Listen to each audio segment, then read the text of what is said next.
तो जो दिल्ली में कुछ दिन पहले हुआ था, लखनऊ में कल हुआ और अब लखनऊ में हुए इस अग्निकांड के एक एक जिम्मेदार की जवाबदेही तय करने की बारी है। जांच शुरू हो चुकी है।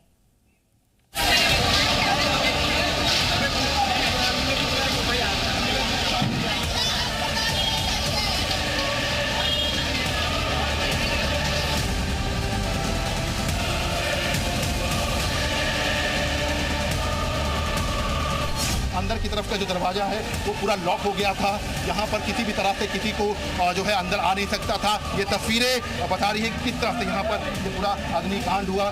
इस समय यहाँ पे बहुत भयावह मंजर था कि भाई साहब आप देख नहीं सकते थे।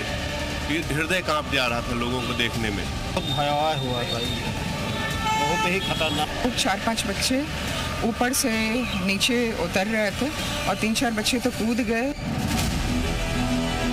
यूपी की राजधानी लखनऊ में 15 छात्र जिंदा जल गए, जिन आंखों में कुछ कर गुजरने का सपना था। उनके सपनों और जीवन को लापरवाही के सिस्टम ने जलाकर राख कर दिया। अब सवाल उस सिस्टम से है जो कि भ्रष्टाचार की वजह से अवैध को वैध कर देता है, जारी हुए नोटिस को निरस्त करा देता है, बिना फायर सेफ्टी के बिल्डिंग्स को चलने देता है और रेजिडेंशियल इलाके में प्रशासन के नाक के नीचे कमर्शियल कॉम्प्लेक्स चलाने देता है। इसी सिस्टम की लापरवाही का नतीजा है कि एक और जगह अग्निकांड हुआ और मंजर फिर वही दिखा। आपको तस्वीरें दिखा रहे हैं कि ये पानी पूरा भरा हुआ है। अंदर की तरफ का जो दरवाजा है वो पूरा लॉक हो गया था। यहाँ पर किसी भी तरह से किसी को जो है अंदर आ नहीं सकता था।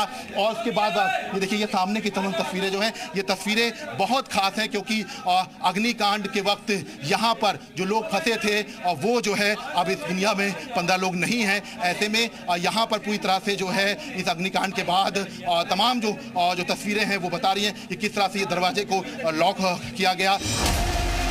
लखनऊ में हुए इस अग्निकांड में 15 घरों के चिराग तो बुझ गए, लेकिन इस भ्रष्ट सिस्टम की घोटाले वाली आग को बुझाने के लिए अब योगी सरकार एक्शन में आ गई है। लखनऊ विकास प्राधिकरण के 4 अधिकारियों को सस्पेंड कर दिया गया, जिसमें एक्सीएन, एई, जेई शामिल हैं। बिल्डिंग मालिक वीरेंद्र शुक्ला समेत 3 लोगों को गिरफ्तार किया गया। गिरफ्तार किए गए लोगों में पेट शॉप और एनिमेशन सेंटर के मालिक भी शामिल हैं। 2 सदस्यीय एसआईटी टीम गठित की गई, जिसे 7 दिनों में रिपोर्ट जमा करने के आदेश दिए गए हैं। मामले की हाई लेवल जांच चल रही है। योगी इस अग्निकांड के बाद खुद हादसे वाली जगह पहुंचे, हाई लेवल मीटिंग भी की, साफ कह दिया अग्निकांड का कोई भी दोषी बख्शा नहीं जाएगा। अलीगंज अग्निकांड मामले को लेकर सबसे बड़ा खुलासा सामने आया है। जी मीडिया के पास वो दस्तावेज हैं जिसके आधार पर ये कहा जा सकता है कि नियमों को जो है पूरी तरह से ताक पर रखा गया, उनका उल्लंघन किया गया और एलडीए ने 2016 में बाकायदा इस जमीन पर बेसमेंट खोदने को लेकर नोटिस भी जारी किया। योगी का गुस्सा इसलिए भी और भड़का है क्योंकि ये पूरी की पूरी इमारत लापरवाही का अड्डा थी।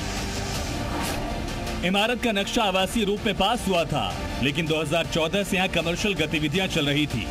एलडीए ने इस बदलाव पर कोई कार्रवाई नहीं की। इमारत में न तो इमरजेंसी एग्जिट था, न ही पीछे कोई दूसरा रास्ता। लोग धुएं से बचने के लिए भागे, लेकिन फंस गए। बिल्डिंग में सिर्फ एक ही सीढ़ी थी, जिसमें ऑटोमेटिक गेट भी लगा था, जिसने छात्रों को भागने में बाधा डाली। इमारत को फायर सेफ्टी एनओसी भी नहीं मिला था। इन सभी लापरवाहियों का ही नतीजा था कि मंजर इतना खौफनाक था कि जिन्होंने देखा वो शायद ही से कभी भुला पाए। इस समय यहाँ पे बहुत भयावह मंजर था कि भाई साहब आप देख नहीं सकते थे। हृदय कांप जा रहा था लोगों को देखने में।